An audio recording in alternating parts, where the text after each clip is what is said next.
A New York jury found former US President Donald Trump guilty of falsifying business records to affect the outcome of the 2016 election. Now, he took it on the chin without any complaint and everyone quickly forgot about it.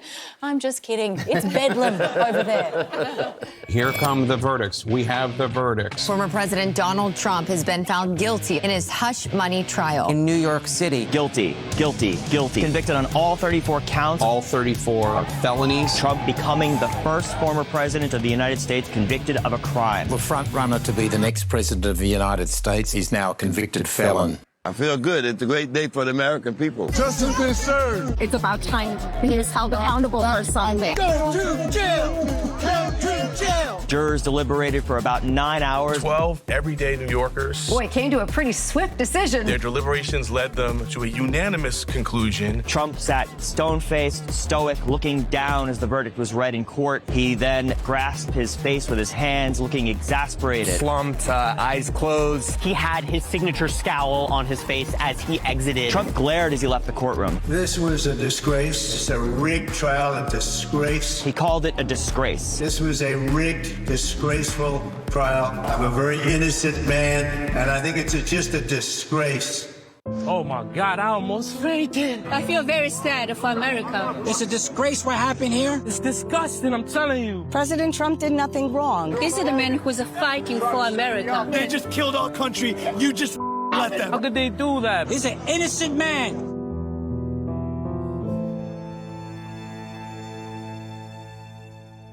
Well, next will be sentencing. So he's going to be sentenced on July the 11th. July 11th? He's subject to up to 4 years per count. He has been attacking this judge throughout this whole process, and that's the judge who sentences him. This was a rigged trial by a conflicted judge who was corrupt. The real verdict is going to be November 5th by the people. MIA help him. At the end of the day, it's only going to increase his support. You know what? My president's got street credit now. Polling had indicated that if there was a conviction, as many as 15% of the voters said they might change their mind. It might affect my vote. Yes, sir. Guilty, guilty, guilty. I don't think we need a convict in office. No one is above the law. Trump is guilty! Trump is guilty! Certainly is, but Kim Hoggard worked for both President Ronald Reagan and George Bush Sr. She joins us now. Kim, just how significant is this verdict? Well, it's a hugely monumental decision. It's a momentous day in the history of U.S. politics and its democracy. And it's certainly an unprecedented event. We've never had a president or former president found to be a convicted felon. But also we have Donald Trump as the leading contender for the Republican nomination for the presidency in November 2024. Trump, straight afterwards, he's out, he's discrediting the verdict naturally. What did you make, though, of his reaction and the comments that he was making? Donald Trump has been preparing the American people during the course of the 7-week trial, every day making public statements after the testimony of each day. He tried to discredit the proceedings. He will continue to do that.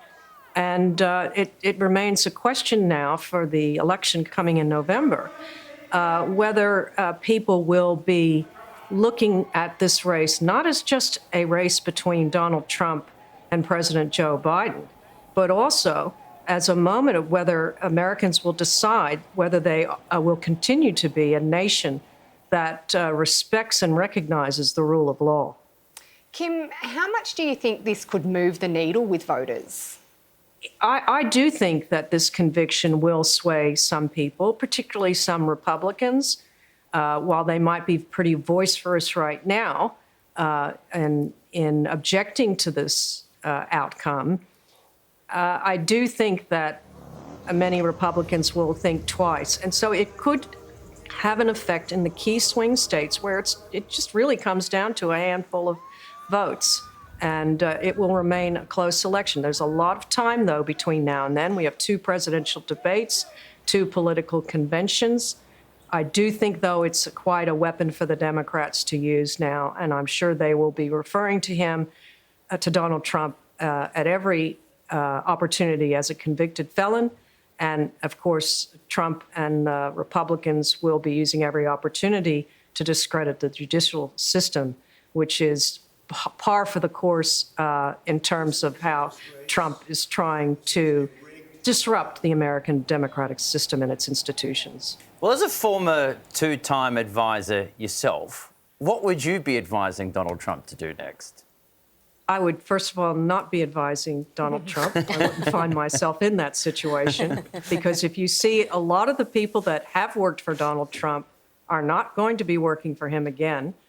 40 Republican former staffers at high levels in the Trump administration have come out appealing to Republican voters not to vote for Donald Trump, that he is unfit to be president.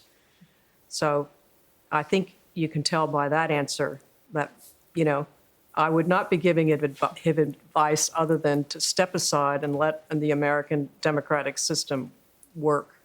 Kim, it's an extraordinary time. Thank you so much. Thanks for having me.